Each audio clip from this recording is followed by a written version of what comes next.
Bonjour, Shavua Tov, Boker Tov. Nous allons étudier aujourd'hui le Rishon de la Parashat Béchalach dans le cadre du Bet HaMidrash Hillel, Bet HaMidrash fondé à la mémoire du Rav Hillel Pevzner Zichrono Livracha. Notre étude commence au Perek Yud Gimel, au 13e chapitre du livre de Shemot, Pasuk Yud Zayin, verset 17. Donc les Bnei Israël sont sortis d'Égypte le 15 Nissan 2448, et donc nous allons maintenant vivre la suite de les pérégrinations des Béné Israël. Vayehi, ce fut Béchalach Paro et Ta'am, au moment où le pharaon a laissé partir le peuple, a renvoyé le peuple. Velo Nacham Elokim, et Dieu ne les a pas guidés derech Eretz Pelishtim, par le chemin de la terre des Pelishtim. La terre de Pelishtim correspond aujourd'hui en partie à la bande de Gaza. La capitale des Pelishtim, c'était Ashkelon. Akadosh Baruch Hu n'a pas choisi de les guider et de les amener en Eretz Israël par ce chemin. Pourquoi? Kikarov ou? Car il était proche. Le Ibn Ezra dit que entre Mitzrayim et Yerushalayim, il y a environ 10 jours de marche. Qui Amar Elokim, car Dieu a dit Pen Yinachem Ha'am, de peur que le peuple va regretter leur sortie. Birota Milchama, lorsqu'ils vont voir la guerre, Veshavu Mitzrayima, et ils vont retourner en Égypte. Rashi Yudzain, Vayehi, ce fut Béchalach Paro lorsque Paro a renvoyé Velo Nacham. Alors Nacham, Rashi nous explique Velo Nehagam, il ne les a pas conduits. Kemo, comme c'est marqué, un pasouk qui a été dit à Moshe Rabbeinu après le pardon du veau d'or, Lech Neche Etam. On verra ça plus tard dans Parashat Kitissa, va conduire le peuple. Neche, c'est conduire. Il y a un autre pasouk qui est dans Mishlé, qui concerne la Torah, Beit Alecha Tanche Otach. Lorsque tu vas avancer, elle va te guider. Kikarov ou, car il est proche, Venoach Lashuv, et c'est facile de revenir, Beoto Haderech, dans ce même chemin les Mitzrayim. Donc si ils allaient emprunter la voie la plus courte, et qu'ils allaient voir quelque chose qui allait les déranger, comme par exemple la guerre, alors ce serait plus facile pour eux de retourner en Égypte. Ou Midrash Agada, Yesh Arbe, dans le Midrash Agada, il y en a beaucoup d'autres raisons évoquées. On va simplement en dire une.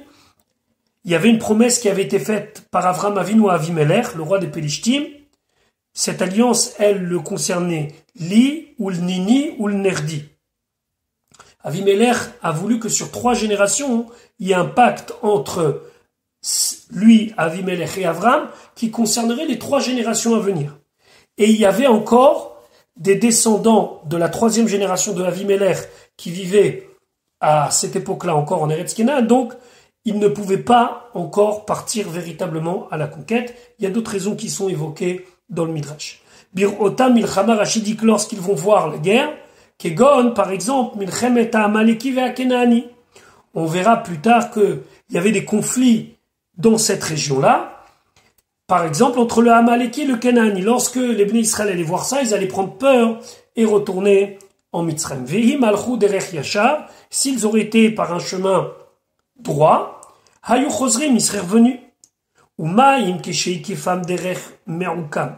Si déjà lorsqu'Akadosh Baruch Hu leur a fait prendre un chemin qui était tortueux, ça veut dire leur faire un détour. Ve'amou, et ils ont dit, Nitnan Rosh Venashuva Mitzrayima, nommons un chef et retournons en Égypte. Imolchim Bepshuta, s'ils avaient été dans un chemin simple, Alachat Kamavekam à plus forte raison, qu'ils auraient dit, ils auraient peut-être même fait un retour en Égypte. Pen Yinachem, de peur qu'ils regrettent, Yarchevu Machashava, ils vont penser Al Shiyatsu, sur le fait qu'ils ont quitté l'Égypte, qu'ils sont sortis d'Égypte, Veit nous lève la chouve, et ils vont mettre le cœur, ça veut dire qu'ils vont désirer retourner. Vous allez me dire, est-ce que entre aller en Eretz Kenan et risquer retourner en Égypte, est-ce que c'est pas plus logique que les Bnei Israël auraient quand même préféré la liberté? Les Mefarshim disent que non. Les Mefarshim disent que ils vont choisir le moindre mal. Alors, le mal de l'Égypte, ils le connaissent. Le mal de la guerre, de Eretz Kenan, etc., ils le connaissent pas. Et une personne choisit toujours le moindre mal. Donc il se serait dit, pourquoi on va risquer la guerre? Il nous suffit simplement de retourner en Égypte, au moins on connaît notre propre malheur. Il y a une autre raison, le Targum Yonatan ben Uziel dit qu'il y a une tribu, la tribu d'Éphraïm, qui ont pris l'initiative de sortir d'Égypte 30 ans auparavant, avant 2448, avant le signal qu'Akadosh Baruch Hu a envoyé. Et ils ont été tués par les Pélishtim. Et donc, lorsque les Bnei Israël seraient passés par Eretz Pélishtim, ils auraient vu les cadavres qui 30 ans auparavant avaient été tués par les Pélishtim, ça les aurait découragés. D'ailleurs, certains disent que la fameuse prophétie des Hatzamot Ayeveshot, des ossements vieillis que Yecheskel a décrit pour Triatametim, c'était la tribu de Éphraïm, du moins une partie de la tribu d'Éphraïm, qui était sortie 30 ans avant 2448. Pasuk Yutret. Vayasev Elokim. Et Dieu fit détourner et Ta'am le peuple, derech Hamidbar, par le chemin du désert, Yam Souf, de la mer des joncs, comme ça il faut traduire, Vachamushim, et armés, Alou Bene Israël, ils sont montés les Bene Israël, Meretz Mitzraïm, de la terre d'Égypte. Rashi Vayasev, Yisivam, il les a détournés, Minha derech Apshuta, du chemin le plus simple, les derech Akuma, vers le chemin le plus tortueux. Yam Souf, c'est Kemo le Yam Souf, comme si c'était marqué vers Yam Souf.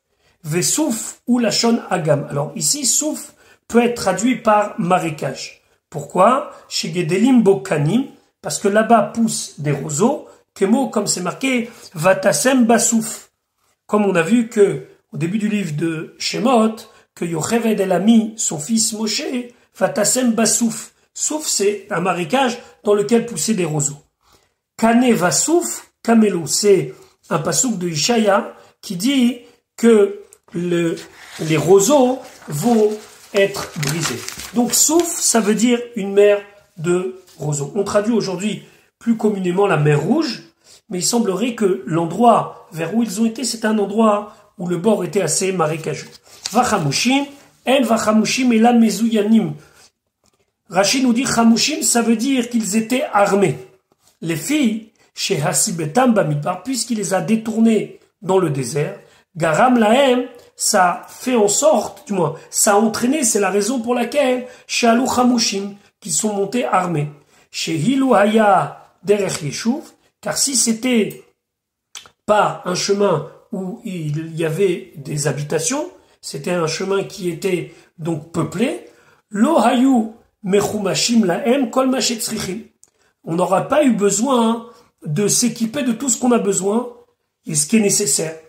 Et là, qui Adam Sheover Mimakom le Makom, comme quelqu'un qui passe d'un endroit à l'autre, Uvedaato Liknot Sham Masheitztarech. Uvedaato est dans son intention, Liknot Sham, d'acquérir là-bas, Masheitztarech, ce qu'il a besoin. Aval, mais, Keshe ou Poresh, quand il se met de côté, il s'écarte, la midbar dans le désert, Tsarich les amène l'eau, il doit se préparer, Kol Hatzorer, tout ce qui est nécessaire. Donc c'est la raison qu'ils ont pris avec eux des armes. Vekatouf Zelo Nirtav, et ce pasouk-là n'a été écrit Ki'im les Saber et Taozen. C'est simplement pour expliquer à l'oreille, ça veut dire à celui qui écoute le récit, chez Titma, ne soit pas étonné, Bemilchemet Amalek, dans la guerre d'Amalek qu'on va voir à la fin de la paracha, ou Bemilchemet Sichon Veog, ou la guerre de Sichon et Og qu'on verra dans le livre de Bamidbar. Vemidian, ou bien la guerre contre Midian. Mechan Ayulahem Keli Zain, d'où ils avaient des armes, chez Ikoum Israël Becharev, pour que les Bnei Israël puissent les frapper. Eh ben, ne t'étonne pas, mais voilà, tu le sais, depuis la sortie d'Égypte, ils avaient pris des armes. Ainsi c'est marqué Berashi Yashem. Ken ou Omer ainsi dit Vatem ta'averu chamushim. Chamushim, ici ça veut dire armé. On parle ici de Yehoshua qui a dit aux Shvatim, aux tribus qui habitaient du côté est du Jourdain, qu'ils devaient passer à l'avant de leurs frères armés pour la conquête et après seulement retourner dans leur terre de l'autre côté du Jourdain pour s'y installer. Vechen tirgemu Onkelos, et ainsi Onkelos le traduit. Mizrazin. Mizrazin, ça veut dire armée. Comme c'est marqué, va yarek et chanichav vezerez. C'est quoi vezerez? Ça veut dire qu'il a armé ses chanichav, alors on va dire ses élèves, ou mais plutôt ses compagnons d'armes. On parle de Avraham, qui avait fait la guerre dans l'histoire des 4 rois contre les 5 rois. D'abord, une autre explication, chamushim, c'est le mot chamesh. Echad mechamisha. C'est pour nous dire que 1/5 yatsu. Seulement 1/5 des Bnei Israël sont sortis d'Égypte. Ve'arba chalakim metu. Et 4/5 sont morts, bi shloshet yeme afela, pendant les 3 premiers jours de Makat Rocher. Pasuk Yutet. Vaikar Moshe, il a pris et atzmot Yosef, les ossements de Yosef imo avec lui. Pourquoi? Car Ashbea Ishbia, Yosef a juré de faire jurer. C'est exactement ça, comme ça qu'il faut traduire.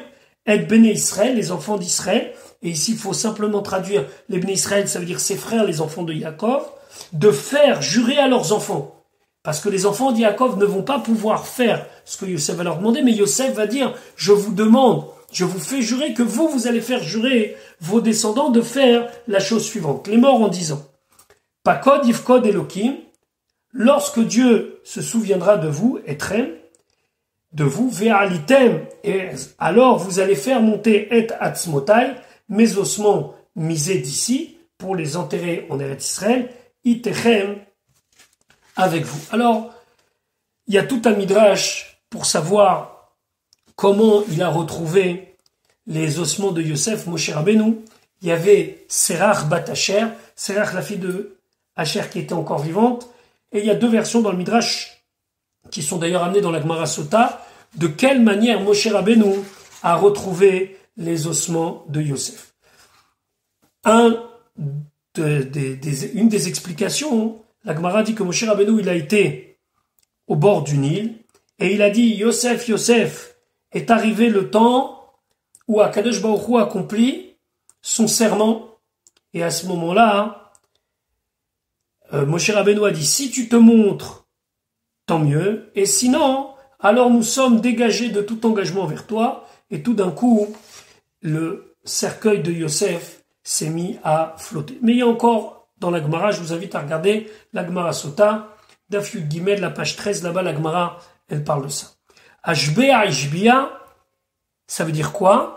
2 fois, Ishbiam, il leur a fait jurer chez Ishbiou, chez Yashbiou Livne, qu'ils feront jurer leurs propres enfants. Velama, lo Ishbia, Levana, et pourquoi il n'a pas ordonné à ses enfants, il les a pas fait jurer chez Yassiou, les Eretz Kenan, qu'ils le prennent en Eretz Kenan miyad tout de suite, Kemo chez Ishbia Yaakov, comme Yaakov a fait jurer ses enfants. Amar Yosef, Yosef il a dit, Ani Shalit Haïti b'Mitzrayim, moi j'étais souverain en Égypte. Vehaya Sipuk biyadi lasot, et moi j'avais la possibilité de faire. Aval Banaï, mais mes enfants, Lo Yinuchum Mitzrayim lasot, les Égyptiens ne vont pas les laisser faire.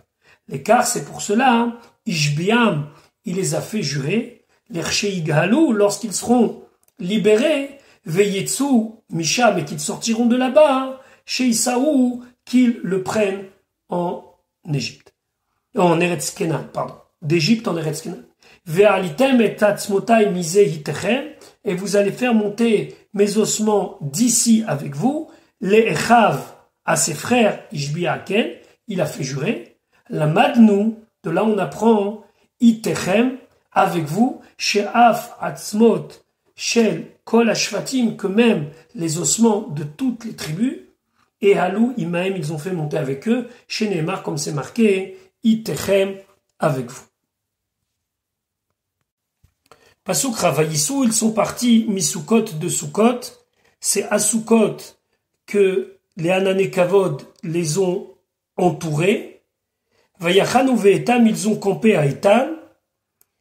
Biktsea Midbar qui se trouve à la fin du désert. Vayissou Misukot, Rachidi Bayom Ashini, le 2e jour. Charé Barishon, car le premier jour, Baoum et Ramsès, ils sont venus de Ramsès les Soukot. À Soukot, c'était miraculeux d'ailleurs. Ils ont a été une vitesse folle. Et là, à partir de Sukkot, il continue jusqu'à Etam. Pasuk Rafalef Hashem et Dieu Olech, aller. Alors si on veut être plus exact, c'est Hashem lui-même a fait aller. Lifnem devant eux. Yomam le jour, Be'amoud Anan avec une colonne de nuée. L'Anchotam a derrière pour les guider dans le chemin. Velaïla et la nuit, Be'amoud Esh avec une colonne de feu. Le'ahir Lahem pour leur éclairer le chemin. La Lechet pour qu'ils puissent aller. Yomam Valaïla, jour et nuit. Rashi, l'Anchotam a derrière. Le Lamed, Nakot Patach, il est avec un Patach. Et pas avec un Chirit, pas avec I. Chez où, que mot Lehan Chotam. C'est comme Lehan Chotam. Il manque un He ici. Ça veut dire, pour les faire guider. Kmo, la rotechem, baderech asher telechuba. Ici, ça veut dire, de vous faire voir. Chez où, kmo, la rotechem. Afkan, ici, Lehan Chotam, c'est pour les faire guider à des shaliach, par un intermédiaire. Umi ou shaliach, et qui est le shaliach? Amoud et Anan. C'est la colonne de nuée. On appelle ça maf'il. Ça veut dire que c'est Akadosh Baruch Hu qui a fait faire qu'il soit guidé par le Amoud Anan. Ve Akadosh Baruch Hu birvodo, et Akadosh Baruch Hu lui-même, molicho lifnehem. Il le faisait avancer devant eux. Mikol makom et Amoud et Anan echin, mais malgré tout, même si c'est Hachem qui les guide, le Amoud Anan, il a préparé les Hanchotam al Yado pour les guider par cet intermédiaire. Charé al Yede Amoud et Anan emolchim, car c'est grâce au Amoud et Anan qu'ils avançaient. Amoud et Anan, eno leora, le Amoud et Anan ne servaient pas à les éclairer, et là, les Orotam à derech, mais c'était pour leur montrer le chemin. Pasuk Ravbet.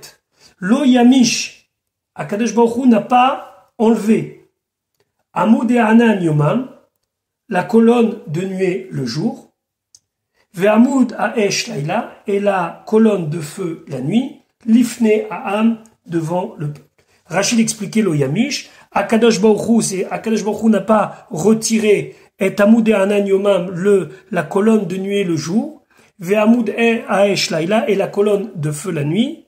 Magid, c'est pour nous dire, chez Amoud et Anan Mashlim, le Amoud Ha'esh, que le Amoud et Anan venait prendre la place, venait compléter, entre guillemets, le Amoud Ha'esh. Ça veut dire quoi? Chacun venait empiéter un tout petit peu sur le temps de l'autre, mais il n'y avait pas un moment où il n'était pas ou avec le Amoud Anan ou avec le Amoud Ha'esh. Ve Amoud Ha'esh et la colonne de feu Mashlim, le Amoud Anan, elle aussi, elle venait prendre la place du Amoud Anan, de la colonne de nuit. Ah, chez Ad, chez Lo Ishkaze, Olezé, que avant que l'un ait disparu, celui-là, ça veut dire le second, prend immédiatement sa place. Donc il devait y avoir peut-être un petit moment où les deux se chevauchaient, mais en tout cas, il n'y avait pas de moment où il n'y avait ni l'un ni l'autre. Perek Yud Dalet, donc nous commençons le 14e chapitre. Nous sommes maintenant à la 3e journée après la sortie d'Égypte. Pasuk Aleph, verset 1. Vaïdaber Hachem a parlé El Moshe à Moshe les morts en disant Daber, Pasuk Bet, Daber El Bene Israël, parle au Bene Israël, Veyashuvu, qu'ils fassent demi-tour. Ça veut dire que là, les Bene Israël vont faire une espèce de retour sur eux-mêmes, comme si ils allaient dans le côté de l'Égypte, en direction de l'Égypte.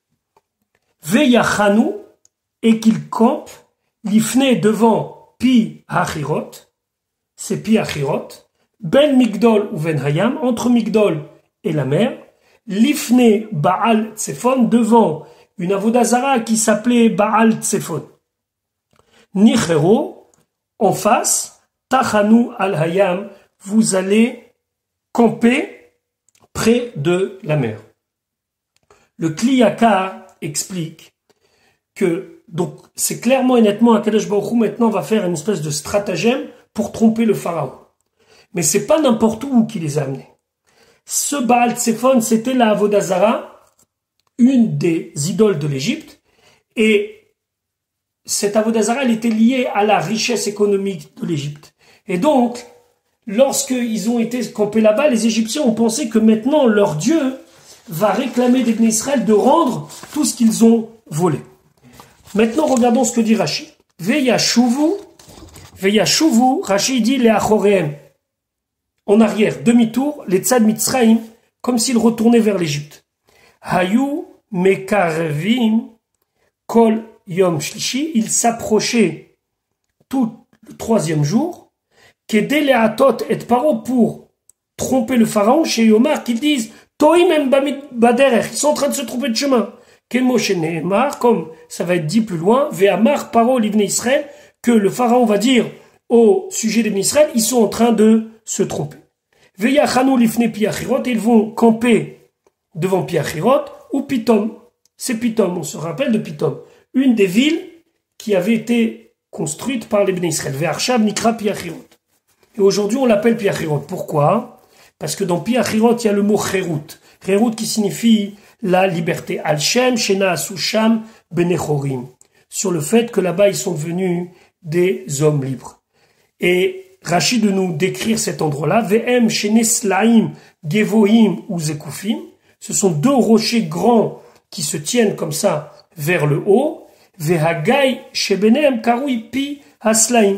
Et il y avait un passage entre eux qu'on appelle Pi Haslaim. Lifne Baal Tsefon, Ve'u Nishar Mikol Elohim Mitzrayim. C'est le seul qui est resté, Nishar Mikol, de toutes les divinités de l'Égypte, qui a des Leat Otam, afin de les tromper, chez Yomru, et qui disent caché Iratan, Ve'alav Piresh Yov, alors qu'ils se disent, tu vois, que notre Dieu, il est plus fort, caché Iratan, que leur divinité est plus forte que Dieu. Ve'alav Piresh Yov, et Pirosh a expliqué, Mazgi Lagoim, Ve'yabedem, Akadosh Baruchu, des fois il grandit la force des nations pour qu'ils se trouvent être orgueilleux de cela, mais au final, c'est pour les faire perdre. Pasuk Gimel. Ve'amar Paro, et Paro, il a dit l'Ivne Israël au sujet des Bnei Israël. Nevuchim em ba'aretz. Ils sont Nevuchim. Alors, si on veut bien traduire Nevuchim, ils sont emprisonnés. C'est comme Klouim. Ils sont emprisonnés dans la terre. Sagar aleem hamidbar. Le désert s'est refermé sur eux. Rashi Gimel, Vamar Paro, et Paro a dit, alors, ça s'est pas encore passé, ça va se passer, donc Rashi nous dit que chez Ishma, lorsqu'il va entendre Shem Shavim, qu'ils reviennent la Chorem en arrière, alors voilà ce qu'il va dire. L'Ivne Israël, donc c'est pas au Ben Israël, il peut pas s'adresser au Ben Israël, ils sont plus là. C'est Al Ben Israël, c'est au sujet des Ben Israël. Vechen, comme c'est marqué, Hashem ilachem lachem. Dieu luttera lachem. C'est quoi lachem? C'est alechem, pour vous. Par exemple, on a un pasouk dans Bereshit qui dit Imrili achiou. Imri Allah, dit sur moi, c'est mon frère. Nevuchimhem, Rashi dit Klouim ou Mushkaim. Ils sont emprisonnés et ils sont enfoncés. Ou Bilaz, Shirer, quelque chose comme ça. Kmo Nifre Yam. Comme c'est marqué Nifre Yam. C'est quoi Nifre Yam? C'est le fond de la mer duquel on ne peut pas sortir. Ça nous emprisonne. La même chose, c'est marqué Be'emek Abacha. Emek Abacha, c'est une vallée d'emprisonnement. Mivechi Neharot. La même chose ici, c'est dans un lachon de emprisonné. Nevuchim em, ça veut dire Klouim em ba'aretz. Ils sont enfermés dans le désert. Shenam yodim latzet mimenu, ne savent pas sortir de lui. Ou le'el chan yelchu. Et où est-ce qu'ils vont aller? Pasuk Dalet, Vechizakti, et je vais renforcer Etlev Paro, le cœur du pharaon. Le Ben Israël dit, ce sera comme s'il a tout oublié, les makot, tout ce qui s'est passé. Veradaf achareem, et il va les poursuivre. Vekaveda beparo, et je vais m'honorer par le pharaon, par le fait que je vais me venger de lui cette fois-ci, de manière définitive, ça va m'honorer. Ou vechol chelo, et de toute son armée. Veyadou Mitzrayim, et les Égyptiens vont prendre conscience Ki ani Hachem, que je suis Hachem, Vaya Suchen, et les Bnei Israël, ils ont fait ainsi, c'est-à-dire, ils ont fait demi-tour. Rashi veikaveda befaro. Rashi expliquait que chez Akadosh Baruch Hu mitnakem bareshaim, quand Akadosh Baruch Hu se venge, entre guillemets, punit les Reshaim, Shemo mitgadel ou mitkabed, son nom est grandi et est honoré. Ça veut dire c'est un honneur de voir que ceux qui ont tellement cherché à nuire au peuple d'Israël et remettre en cause la présence de Dieu, par cet acte-là où on va voir leur faiblesse et comment Akadosh Baruch Hu va les punir, alors automatiquement la grandeur de Dieu est beaucoup plus visible. Vechen Omer, et ainsi il dit Yecheskel, Venishpatti ito. Je vais le juger. Ici on parle de Gog, le roi qui sera plus tard jugé par Akadosh Baruch Hu lui-même. Et Akadosh Baruch Hu, là-bas c'est marqué dans le pasuk, lui enverra Dever, Uvdam, Esh, Vegofrit, toutes sortes de malheurs, la peste, le sang, etc., etc. Vacharkach, et après c'est marqué Ve'idgadilti, Ve'idkadishti, Ve'nodati, et je serai grandi grâce à ça. Ve'omer, et il y a un autre pasuk qui dit dans Teilim, Shama Shibar, Rishve Kachet, que Akadosh Baruch Hu, il a brisé les armes de Sancheriv, qui était le roi de Hachour, qui était venu pour prendre Yerushalayim, et après c'est marqué Noda Yehuda Elokim. Dieu, il a été connu dans Yehuda. Ça veut dire quoi? Son nom, il a été grandi. Veomer, et comme c'est marqué aussi là-bas, Noda Hashem Mishpat Asa. Ça s'est su parmi les créatures que Hashem a fait justice. Befarou Frolchelo. Pourquoi d'abord le pharaon après son armée? Oui, Trilba Vera. C'est lui qui a commencé. Umimeno Itrila pour Anout. Et c'est par lui que va commencer la punition définitive. Vaya Suchen, et ils ont fait comme ça. Qui a fait comme ça? Les Bnei Israël. Pourquoi la Torah a besoin de nous le dire? Les Hagid Shifram. Pour nous dire ici une qualité, une louange. Chez Shamou, l'école Moshe. Ils ont écouté la voix de Moshe. Velo Amrou. Et ils n'ont pas dit, Aer Nitkarev El Rodfenu. Comment on va s'approcher de ceux qui nous poursuivent? Anout Trichim les voir. Au contraire, il faut fuir. Et là, Amrou, seulement ils ont dit, En lanu ela divrei Ben Amram. Nous n'avons pour nous que les paroles de Ben Amram. Ça veut dire que Moshe Rabbeinu, ils ont suivi aveuglement Moshe Rabbeinu. Pasuk He. Maintenant, réaction du pharaon. Vayugad, il a été dit, le Melech Mitzrayim, au roi d'Égypte, donc nous sommes déjà le 4e jour. On va voir comment le pharaon va être mis au courant. Kivarach ha'am, que le peuple s'est sauvé. Ça veut dire, les 3 jours prévus étaient passés, puisque toujours on a parlé de Derer chez le Yamim, des chemins de 3 jours, et qu'a priori, ils ne rentrent pas. C'est important de comprendre que dans le texte de la Torah, lorsque Moshe Rabbeinu il a demandé un départ de Derer chez le Yamim, un départ dans un chemin de 3 jours, ce n'est jamais marqué qu'il reviendrait. Derer chez le Yamim, c'est une distance de 3 jours. C'était pour aller jusqu'au Har Sinaï. Mais vous pouvez reprendre le texte, c'est jamais marqué qu'il devait revenir. Bien sûr que dans le sens simple, on comprend que si quelqu'un demande de partir 3 jours, c'est dans un sens de dire qu'après on revient. Mais on ne peut pas dire que Moshe Rabbeinu a manqué à sa parole, puisqu'il n'a jamais prononcé le mot de retour. D'ailleurs, ça répond à une question. Comment est-ce possible que Moshe Rabbeinu a dit derrière chez le Yamim un chemin de 3 jours et on est parti finalement sans revenir? La deuxième réponse, c'est que de la même manière que Yaakov, pour prendre les brachot de Esav, il a dû ruser, des fois à ruser, il faut être rusé et demi, il faut être encore plus rusé que lui. Dire au pharaon, on part définitivement, c'était même pas audible, puisqu'on a vu avec combien de difficultés il a eu ça lui a pris le temps d'entendre ce message de partir pour 3 jours. Alors, combien il aurait fait pour partir définitivement?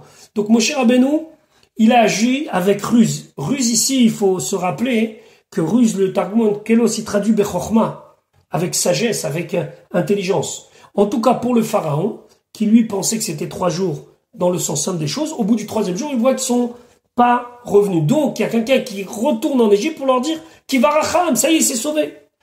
Vaillé à faire, Levav Paro, il s'est retourné le cœur de Pharaon, va Vadav et de ses serviteurs, El Aham, au sujet du peuple. Vayomeru, et ils ont dit, Mazot Asinu, qu'est-ce que nous avons fait? Kishilachnu, d'avoir renvoyé et Israël, le peuple d'Israël, Merovdenu, de travailler pour nous, de nous servir. Rashi.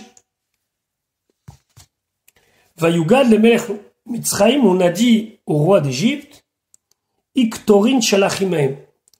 Il a envoyé avec eux, alors c'est comme pas des espions vraiment, en tout cas des gens qui étaient complètement égyptiens, qui étaient chargés de surveiller comment ça se passait. Et puisqu'ils sont arrivés aux 3 jours chez Kavou, l'Iler Velachouv, qu'ils avaient fixé d'aller et de revenir, même si, encore une fois, dans le texte, c'est pas marqué, mais ça, c'était le sens simple, où, comme au Cher il a demandé 3 jours, c'était 3 jours aller avec un retour. Véraou, et ils ont vu chez Enam Chosrim et Mitzrayim, qui ne sont pas revenus en Égypte, en tout cas, qui ne sont pas dans cette direction-là. Baou Veigido, les pharaons Bayom Arevi, ils sont venus dire au pharaon le 4e jour, ils ont l'intention de ne pas revenir. Bachamishi ou Vashishi Radfou Acharem, le 5e et le 6e jour, ils ont poursuivi les Bnei Israël. Felel, Shevi, Yardou, Layam. La nuit du 7e jour, ils sont rentrés dans la mer. Beshacharit Amrushira, au petit matin du 7e jour, ils ont dit la Shira, le chant de Aziashir Moshe, Vehu Yom Shevi Shel Pesach, c'est le 7e jour de la fête de Pesach. La reine, c'est pour cela, Anu Korim Hashira, c'est pour ça qu'on dit la Shira, on lit la Shira, Be Yom Hashevi, le 7e jour de Pesach. Vaye Hafer, il l'a retourné, Nehepach Mima Sheaya, c'est retourné de ce qu'il était. Share, puisque Amar Lahem il aura dit, Kumutseu mitochami, levez-vous et sortez de mon peuple, Vene et Pach Levav Avadav, et aussi le cœur de ses serviteurs s'est retourné, Share les Sheavar, parce que précédemment, Ayu Omrim, il disait l'eau à lui au pharaon Ad Matai, Yezelanu les Mokesh, jusqu'à quand ils seront pour nous un obstacle, un piège, Vershav Nefrou Lirdof Acharem, et maintenant ils se retournent et ils décident de les poursuivre, Bishvil Mamonam chez Ishilum. C'était pour récupérer l'argent qu'il leur avait pris. Me'avdenu, me'avod otanu, de travailler pour nous. Pasuk Vav, Vayesor et Rirvo. Donc, il a attaché lui-même le pharaon sa monture. Ve'et amo, et son peuple, lakach imo, il a pris avec lui. Rashi Vayesor et Rirvo, il a attaché, il a préparé lui-même sa monture, ou Beatzmo, lui-même. Et on va voir plus tard que c'est la même chose pour d'autres Réchaïm qui sont tellement dans la haine qu'ils sont capables de faire des choses qui normalement ne sont pas de leur rang. C'est le fameux principe qui a sinha mais kalkelet et ashura, que des fois la haine casse le rang. Ça veut dire que la personne elle fait même plus attention à son comportement normal parce qu'il a tellement la haine que lui il va agir de manière qui n'est pas digne de lui. Vet amo la kachimo. Comment il a pris son peuple avec lui? Rashi dit Meshacham bidvarim. Il les a attirés par la parole. Il a fait un grand discours. Lakenu venatlu mamonenu. Et on a été frappés à cause d'eux. Ils nous ont pris notre argent. Veshilachnum. Et maintenant on les a renvoyés. On n'a plus de main d'œuvre. Boimi. Venez avec moi. Vani lo etnaeg imachem keshar melachim. Et moi, lo etnaeg imachem, je vais pas me comporter avec vous, keshar melachim, comme les autres souverains. Derer shar melachim, l'habitude des autres souverains, avadav kodmim lo bamilchama. Ces serviteurs, ils sont devant lui. Ve'ani hagdim lifnechem. Mais moi, je vais me mettre devant vous. Chez Neymar, comme c'est marqué, ou Paro Ikriv. Le pharaon s'est approché. Chez Ikriv Atzmo. Il s'est approché lui-même. Ou Mier Lifne Chelotav. Il s'est empressé devant ses armées. Derer, chez Armelachim, l'habitude des autres souverains, Litol Biza Berosh, que eux, ils se servent en premier du butin. Biza, c'est le butin. Kmo chez Ifrar, comme bon lui semble, comme il l'a choisi. Ani, moi, heshve imachem bechelek. Moi, je serai égal avec vous, bechelek, dans le partage. Shenemar, achalek, shalal. Je vais partager le butin. On verra plus tard, Bezrat Hashem, lorsqu'on étudiera la Shira. Pasuk Zain. Vaikach, il a pris Shesh Meot Rechev. 600 cavaliers, Bachour, choisis. Vechol Rechev Mitzrayim. Et tout le reste des cavaliers d'Égypte, et là on les compte pas. Veshalishim Al-Kulo, et des généraux responsables de tous. Donc il a pris une unité d'élite, Bachour, et après, derrière, il y avait énormément de bêtes qui ont suivi. Bachour, Rashi, Nifrarim, choisi. Bachour, Lachon Yachid, et Bachour ici, c'est au singulier. Kol Rechev Varechev Shebeminyanze, pour nous dire que chacun des cavaliers et des montures qui ont été choisis dans cette unité d'élite, Aya Bachour, c'était quelque chose de choisi. Vechol Rechev Mitzrayim, et tout, alors, la cavalerie d'Égypte, Veimaem, et avec eux, Kol Shara Rechev, tout le reste de la cavalerie, les gens simples. Umechan Hayu Abeimot Alalu. Umechan et de où Hayu Abeimot Alalu, il y avait ces bêtes-là. Im Tomar, si tu dis Michel Mitzrayim, que c'était des bêtes qui appartenaient aux Égyptiens, Arenemar, c'est marqué Vayamot Kol Mikne Mitzrayim, et mort tout le bétail d'Égypte. Veim Tomar, et si tu dis, c'était des chevaux qui venaient, Michel Israël d'Israël, Valonemar, mais c'est marqué Vega Miknenu Yelechimanu, que même notre bétail va aller avec nous. Michel Mihayu, de qui venaient ces bêtes? Min Hayaret Devarachel, de ceux qui, au moment de la plaie de Barad, au moment de la plaie de la grêle, ont mis de côté leurs bêtes et on les appelait là-bas dans le Passouk, rappelez-vous, Hayaret Devarachel. C'était ceux qui craignaient la parole de Dieu. Alors malgré que c'était des craignants, ils avaient la Yirat Hashem, entre guillemets. Finalement, au moment où il fallait poursuivre les Bnei Israël, c'est eux qui ont donné leur bête. Mikanaya Rabbi Shimon Omer, de là Rabbi Shimon il disait, Kacher Shebagoim Harog. Au moment de la guerre, la Gemara dans Masechet Avodazara, elle dit cette phrase-là, et Tosfot, le commentateur, dit, attention, on parle uniquement au moment de la guerre, que le meilleur, le kasher parmi les nations, tu dois tuer. Ça veut dire que tu peux pas lui faire confiance. Tu peux pas tendre la main à ton ennemi en pensant que ça va s'arranger, c'est pas possible. Tov shebane chashim retzotz et mocho. Le meilleur des serpents, même s'il est beau ou même si je ne sais pas quelle qualité peut avoir un serpent, retzotz casse-lui la tête, écrase-lui la tête, il n'y a pas le choix. Attention, bien sûr, cette phrase, elle doit être prise pas dans le sens littéral, mais dans le sens de la guerre. D'ailleurs, on peut aussi expliquer de manière imagée que Tov Shebane Chashim Ratzot et Mocho, le Nachash, c'est le Yetzerara. Et Ratzot et Mocho, ça veut dire que même si tu as l'impression que des fois, le Yetzerara veut te faire, entre guillemets, du bien, alors, Ratzot et Mocho, il faut vraiment l'écraser. Veshalishim al-Kulo, Saret Tsevaot, c'était des généraux qui targumo, comme le Targum Onkelos dit, si vous avez le texte, sinon je vous le lis, Vegibarim Memanan al-Kulon, il y avait des hommes forts, des Giborim, qui étaient responsables de tout. Pasuk Chet, Vayichazek Hashem, Hashem il a renforcé Tlef Paro, le cœur de Pharaon Melech Mitzrayim, le roi d'Égypte, Vayirdof, et il a poursuivi Acharé Bnei Israël, après les Bnei Israël, où venait Israël, et les Bnei Israël, Yotseim, sortaient Beyad Rama, avec la main haute, ça veut dire avec force et puissance. Rashi, Vayichazek Hashem et Tlef Paro, Hashem il a renforcé le cœur du pharaon, chez Aya Tolé, car il hésitait, Im Lirdov, Im Lav, poursuivre ou pas. Vechizek et Libo, il a renforcé son cœur, Lirdov de poursuivre. Beyad Rama, c'est quoi cette main haute? Bigvura, Gevoa, ou Mefour Semet, avec de la Gvura, c'est-à-dire avec force qui était importante et qui était connue parmi toutes les nations. Voilà pour aujourd'hui le Rishon de notre paracha. Bezrat Hashem à demain pour l'étude du Sheni.